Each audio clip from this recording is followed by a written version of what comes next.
Korban tewas akibat bencana gempa dan tsunami di Aceh dikhawatirkan mencapai lebih dari 32.000 jiwa. Aparat mencari sejumlah orang yang diduga memprovokasi masyarakat dengan isu gelombang tsunami susulan. Selamat sore, Anda menyaksikan Seputar Indonesia. Saya Arif Suditomo. Dan saya Yulia Supatmo. Berbagai laporan seputar bencana di Aceh dan Sumatera Utara segera kami sampaikan.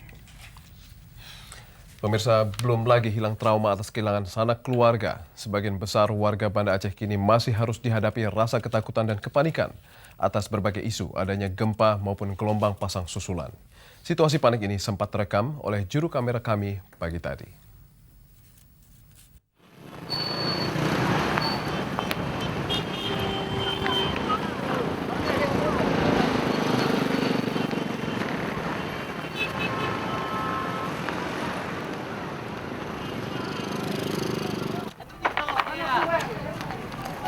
Puluhan warga berlarian tak tentu arah akibat ada isu akan naiknya kembali gelombang pasang maupun gempa susulan.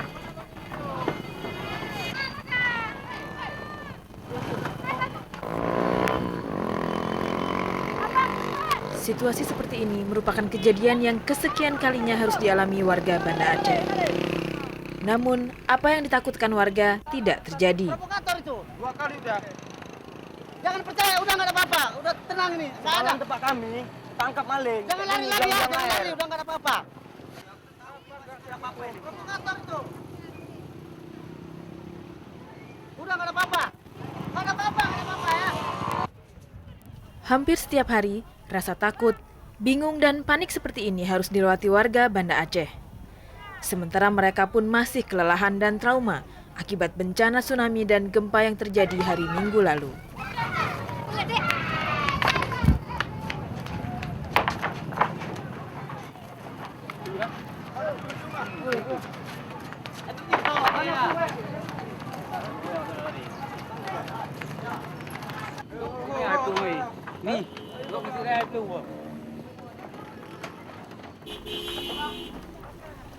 Tim Liputan RCTI melaporkan. Sementara itu, polisi kini memburu beberapa orang yang diduga sengaja memprovokasi warga mengenai adanya isu air pasang sehingga menimbulkan kepanikan. Provokasi terjadi di beberapa tempat seperti di Banda Aceh, Lok Sumawe, dan Aceh Utara. Aparat meminta masyarakat lebih waspada dan tidak mudah terpancing dengan tindakan orang tidak bertanggung jawab. Kemarin misalnya saat warga di Aceh Utara panik meninggalkan rumah, 4 unit sepeda motor raib dilarikan pencuri. Ahli gempa dari Institut Teknologi Bandung, Nanang Puspito mengatakan kemungkinan adanya tsunami susulan sangat kecil karena umumnya gempa susulan berskala lebih kecil dibanding gempa utama. Ahli gempa dari BMG Fauzi juga menjelaskan yang harus diwaspadai pemerintah dan masyarakat di Aceh dan Sumatera Utara adalah adanya gempa susulan yang akan terjadi dengan skala yang lebih kecil. Kita balikkan ke tsunami, apakah tsunami kembali lagi? Mungkin saja kembali, tapi barangkali tempatnya tidak sama persis. Lalu berapa lama waktu yang dibutuhkan? Barangkali puluhan tahun. Tidak tertutup kemungkinan akibat dari gempa utama itu bisa juga menimbulkan aktivitas sesar-sesar yang lain gitu loh. Maka kita tetap waspada terhadap gempa yang akan terjadi di tempat-tempat yang lain juga ya. Jumlah korban tewas yang diterima posko gempa dan tsunami Aceh di kantor Menko Kesra Jakarta Pusat dari Departemen Sosial mencapai 32.490 jiwa. Data ini berbeda dengan data yang dimiliki Departemen Kesehatan yang mencatat jumlah korban meninggal mencapai 27.174 jiwa. Data Departemen Sosial didapat dari Jaringan Radio Amatir Penduduk Indonesia atau RAPI di 6 kabupaten, 4 kota madya dan kawasan lainnya. Korban jiwa terbesar terdapat di Banda Aceh, sedangkan di Kabupaten Aceh Utara dan Pidi mencapai ribuan. Perbedaan jumlah ini kemungkinan disebabkan data Depkes bersumber dari rumah sakit yang menangani korban bencana alam di Aceh. Pemirsa, pemerintah telah menetapkan 3 langkah penanganan bencana tsunami dan gempa di Aceh dan Sumatera Utara. Pemerintah pusat juga menilai masa darurat sipil sudah tidak lagi efektif dan akan mengambil alih pelaksanaan pemerintahan di Aceh. Pemerintah membutuhkan dana sekitar 1,3 triliun rupiah untuk pengadaan makanan, air bersih, tenda penampungan, obat-obatan untuk mengatasi dampak bencana alam di Aceh dan Sumatera Utara dalam masa darurat setahun ini.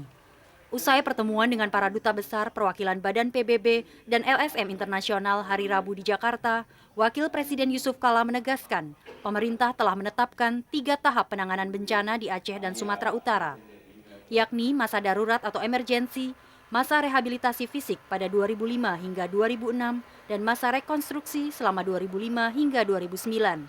Untuk rehabilitasi fisik diperkirakan memerlukan dana 1 triliun rupiah, sedangkan rekonstruksi bangunan diperkirakan membutuhkan dana 5 hingga 10 triliun rupiah.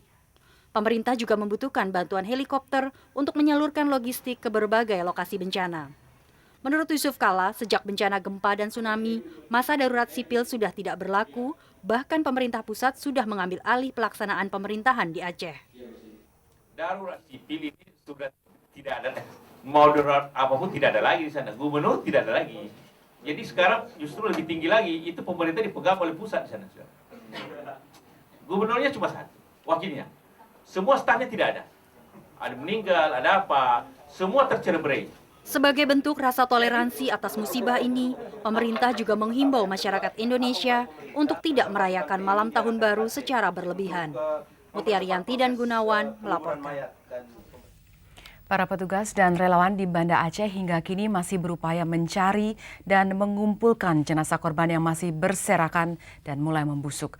Para pengungsi dan korban selamat kini membutuhkan bantuan obat-obatan, makanan siap santap, dan pakaian. Di Palangkaraya, aksi solidaritas membantu korban bencana tsunami dilakukan mahasiswa dari berbagai universitas serta sejumlah elemen masyarakat. Penggalangan dana mereka pusatkan di Bundaran Besar Palangkaraya. Menurut Koordinator Aksi Solidaritas Hafidz, upaya pengumpulan dana bagi korban gempa bumi tsunami Aceh dan Sumatera Utara ini rencananya akan berlangsung hingga akhir Desember. Selain dalam bentuk uang, pihaknya juga menerima bantuan berupa pakaian, obat-obatan, dan bahan material lainnya. Di Ambon, kelompok masyarakat keadilan sejahtera dan Himpunan Mahasiswa Islam Indonesia cabang Ambon melakukan aksi yang sama. Mereka melakukan long march menyusuri jalan-jalan utama di kota Ambon sambil berorasi di depan Masjid Al-Fatah. Usai doa bersama, mereka mengadakan aksi penggalangan dana. Hingga Selasa siang kemarin terkumpul dana sebesar Rp18.700.000. Himpunan Mahasiswa Islam Indonesia cabang Ambon juga menghimbau seluruh komponen masyarakat agar membantu korban bencana dengan menyalurkan bantuan melalui RCTI Peduli yang segera disalurkan kepada masyarakat korban bencana di Aceh dan Sumatera Utara. Di Bandung, berbagai elemen masyarakat termasuk mahasiswa mendirikan posko kemanusiaan untuk menggalang dana bantuan. Menurut seorang mahasiswa, Sobirin, rencananya dana yang terkumpul akan disatukan dengan dana bantuan yang diperoleh dari posko lain, selanjutnya dikumpulkan di PMI. Hal serupa juga dilakukan Serikat Pekerja Forum Komunikasi PT Dirgantara Indonesia, SPFKK PTDI. Selain menerima bantuan berupa pakaian serta uang, di tempat ini juga menerima sumbangan darah. Tim koresponden RCTI melaporkan. Pemirsa, kami masih akan segera kembali guna melaporkan perkembangan lain dari Aceh. Di antaranya upaya penyampaian bantuan baik dari dalam negeri maupun dari mancanegara.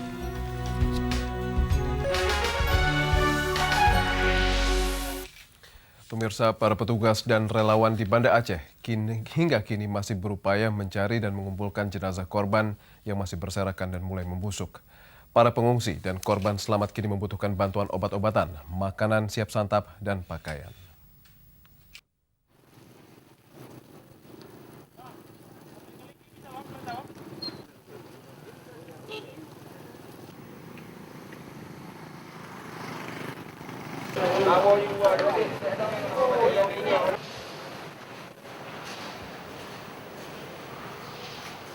Memasuki hari keempat musibah gempa dan gelombang tsunami, situasi di kota Banda Aceh masih porak-poranda. Di area dalam dan luar Masjid Baitur Rahman, ratusan mayat yang sudah mulai membusuk masih berserakan. Para petugas hingga relawan masih terus berupaya mengumpulkan jenazah-jenazah yang kondisinya semakin mengenaskan. Saya 6, kakak ipar saya, dengan saudara saya. Pada saat itu kenapa mereka tidak bersama ibu? Saya tinggal di Langsa, mereka di sini kuliah. tinggal bersama wawaknya. Di saat ini wawaknya lagi ke tanah suci. Itu yang membuat saya sedih, orang tuanya nggak di tempat. Nggak tahu kejadian gimana ya Pak. Ini membuat saya hancur hati saya. Di Sungai Aceh, ratusan petugas gabungan dari tim SAR, TNI, dan PMI terus mencari dan mengumpulkan jenazah. Hasil pantauan tim liputan RCTI di Rumah Sakit Kes dan Banda Aceh menunjukkan ratusan warga masih butuh pertolongan, sementara dokter jaga pada hari Rabu pagi hanya 2 orang. Warga yang sakit juga butuh obat-obatan. Mama, kemarin itu waktu kejadian, Mama tepau air, tapi alhamdulillah ada yang menyelamatkan. Tapi karena mungkin karena nggak ada obat, tadi malam udah panas, tambah berat. Ya, yang lain nggak ada, perawatnya juga nggak ada, katanya nggak ada pelayanan, cuman ada ini, obatnya juga cuman ini dikasih. Tapi entah lihat ini dokternya, tapi bukan bertugas di sini. Bapak ini lihat saudaranya, kemudian dia langsung nolong. Rabu siang, bantuan obat-obatan mulai berdatangan, namun jumlahnya tetap belum sebanding dengan jumlah korban. Mayoritas warga yang dirawat mengalami patah tulang, infeksi, dan berbagai penyakit lainnya. Tim Liputan RCTI melaporkan. Presiden Susilo Bambang Yudhoyono siang tadi meninjau hanggar posko utama bencana alam gempa dan tsunami di Lanut, Medan. Sebagian besar bantuan kemanusiaan untuk korban bencana gempa dan tsunami di Provinsi Nanggroe Aceh Darussalam dari Malaysia dan Australia hingga kini masih tertahan di Bandara Polonia, Medan. Bantuan berupa bahan makanan dan obat-obatan masih menumpuk di Bandara Polonia meski bantuan ini telah diturunkan dari pesawat. Tertahannya sejumlah bantuan akibat area parkir pesawat di Bandara Polonia, Medan terbatas sehingga banyak pesawat kecil maupun militer yang tertahan untuk mendarat atau segera terbang menyalurkan bantuannya ke Aceh. Apalagi saat ini juga ada pemberangkatan jemaah haji dari embarkasi Polonia, Medan. Sedangkan pesawat Hercules milik TNI AU yang akan mengangkut bantuan ke Banda Aceh belum tiba di Bandara Polonia. Padahal yang bisa mengangkut bantuan hanya pesawat milik TNI AU.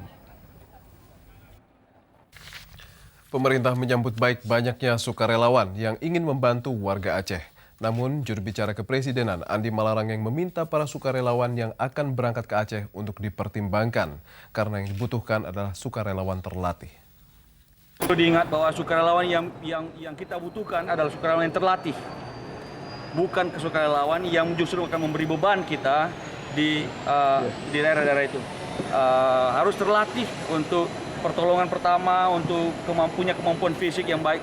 Karena itu yang PMI tentu saja dan seperti Wanadri dan sebagainya. Tetapi kalau sukarelawan hanya sekedar karena keinginan baik, tentu saja tolong dipikirkan bahwa yang kita butuhkan yang terlatih. Selama masa pemberlakuan darurat militer dan darurat sipil, Aceh dinyatakan tertutup bagi relawan asing. Namun kini pemerintah mempermudah akses bagi relawan asing termasuk dalam pengurusan visa on arrival atau visa yang diberikan di bandara. Kita jualkan semua siapa saja, diplomat, LSM yang mau bekerja untuk social worker, tapi hanya 4 kualifikasinya. Dokter, engineer, operator, technician, social worker, hanya itu saja boleh masuk. Apa itu? Jadi nggak ada pelonggaran? Nggak, di visa on arrival. Semua visa on arrival di Medan atau Banda Aceh. Setelah 3 hari pasca gempa dan tsunami, arus listrik di beberapa wilayah di Nanggroe Aceh Darussalam telah berangsur-angsur pulih. Pemulihan arus listrik terjadi setelah sejumlah relawan teknis PLN diberangkatkan ke Aceh. Direktur Utama PLN Edi Widiono Rabu siang di Jakarta mengatakan 30% arus listrik di Banda Aceh telah berfungsi, 80% di Lok Sumawe, 50% di Sigli, serta tidak ada masalah di Nias. Namun hingga kini pihak PLN masih belum dapat mengetahui kondisi arus listrik di Meulaboh. Untuk memperbaiki arus listrik di sejumlah wilayah tersebut, PLN telah mengirim 70 relawan teknisi dari Medan dan 100 relawan ke Meulaboh Kamis besok. Pihak PLN mengaku baru bisa memprediksi kerugian negara yang dialami di Banda Aceh yaitu sebesar 300 miliar rupiah. Secara keseluruhan PLN memperkirakan kerugian negara sebesar 1 triliun rupiah. Pemerintah membatasi pembelian premium di Aceh maksimum 20 liter per kendaraan setiap hari. Pemerintah melalui Pertamina juga menyediakan minyak tanah gratis sebanyak 15.000 liter per hari di wilayah pengungsian. Menteri Energi dan Sumber Daya Mineral Purnomo Yuskiantoro mengatakan penjatahan pembelian premium di Aceh dimaksudkan agar distribusi premium bisa merata. Saat ini dari 5 stasiun pompa bahan bakar untuk umum atau SPBU di Aceh, hanya 2 yang bisa beroperasi. Masing-masing SPBU hanya dapat menampung 40 sampai 60 ribu liter. Karena itu Pertamina hanya dapat memasok 100 ribu liter per hari atau cukup untuk 5.000 kendaraan. Pemirsa, Garuda Indonesia dan Lion Air memberikan pelayanan kargo gratis bagi yang ingin menyalurkan bantuan. Sementara salah satu penerbangan lain justru menggandakan harga tiket penerbangan ke Aceh.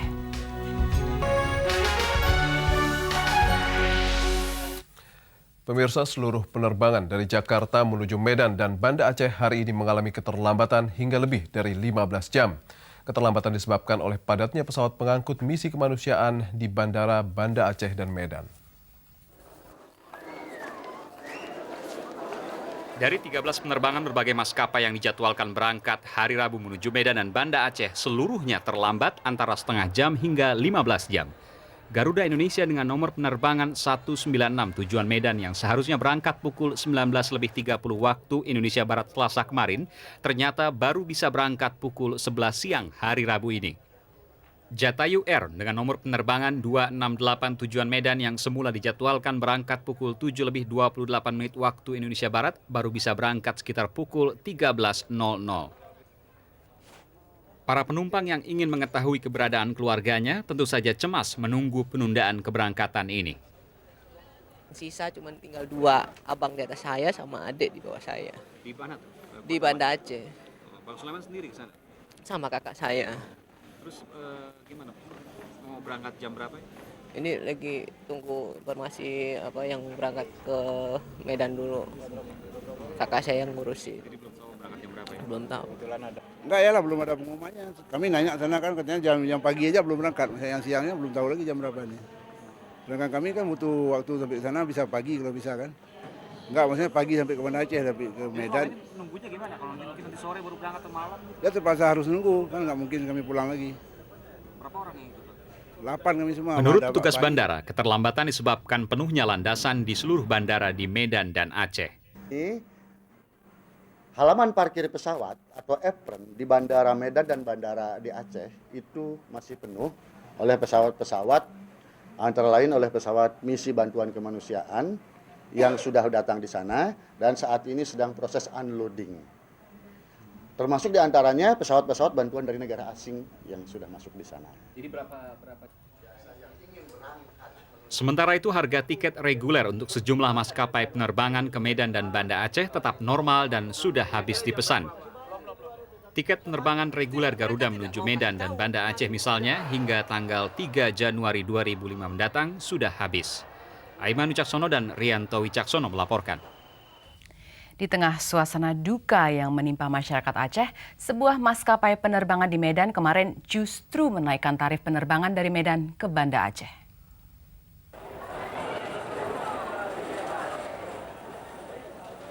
Nasrul tak kuasa menahan kecewa. Di tengah duka yang menimpa keluarga yang ingin dijenguknya di Banda Aceh, Nasrul terpaksa mengeluarkan dana lebih banyak untuk biaya transportasi ke Banda Aceh. Jatayu Airlines yang melayani rute Medan Banda Aceh Selasa kemarin menaikkan tarif menjadi Rp700.000 untuk sekali terbang. Padahal tarif normal berkisar Rp400 hingga Rp440.000. Jadi cinta penolong berapa? Ini bisa negosiasi ya. Sejak kapan Pak naik? Pak tahu saya. Ini hari ini. Oke, makasih.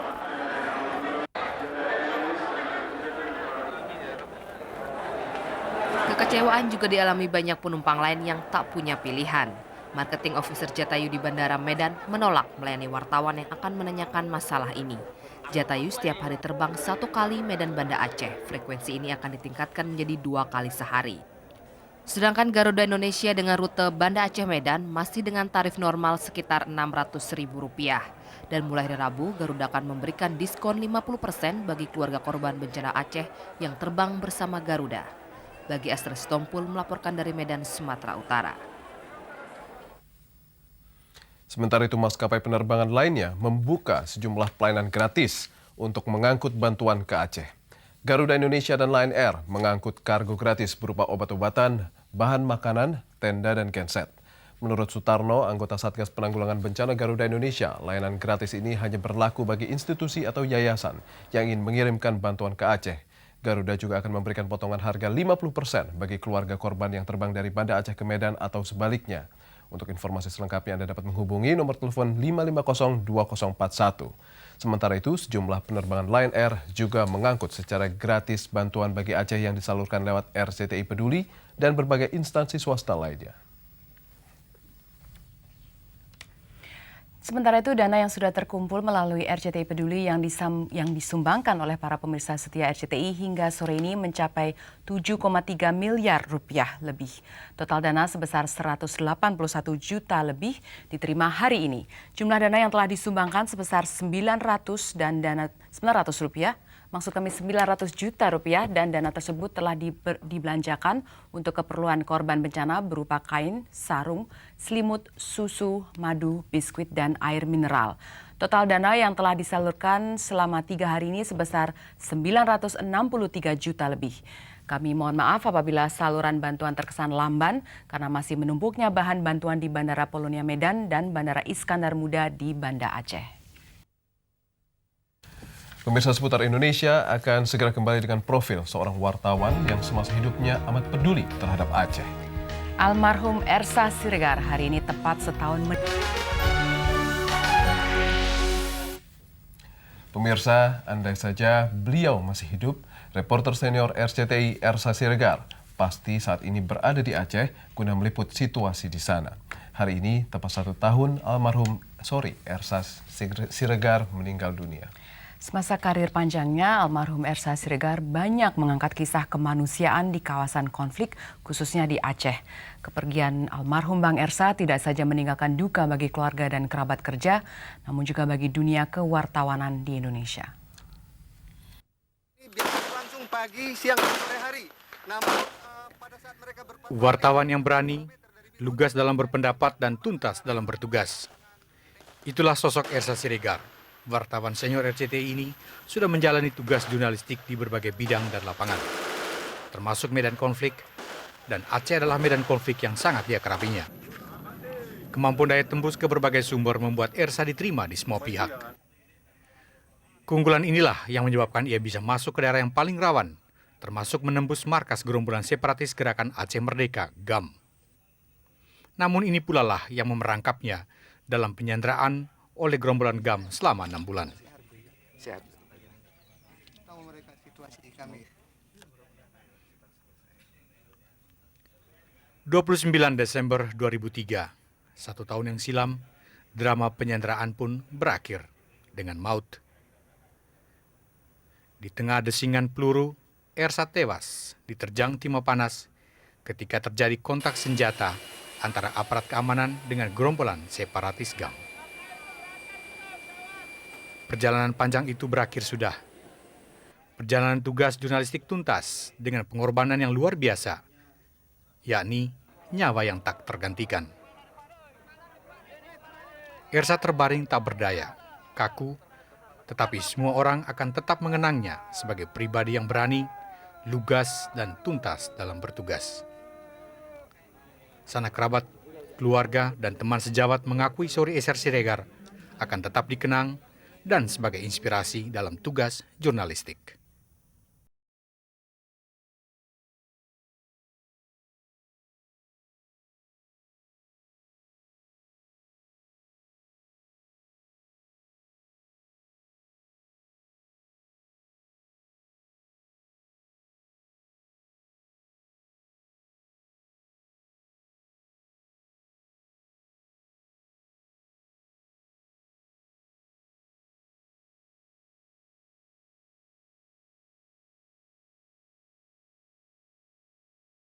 Pemirsa, terima kasih atas segala bantuan yang Anda salurkan kepada saudara-saudara kita di Aceh dan Sumatera Utara melalui RCTI Peduli.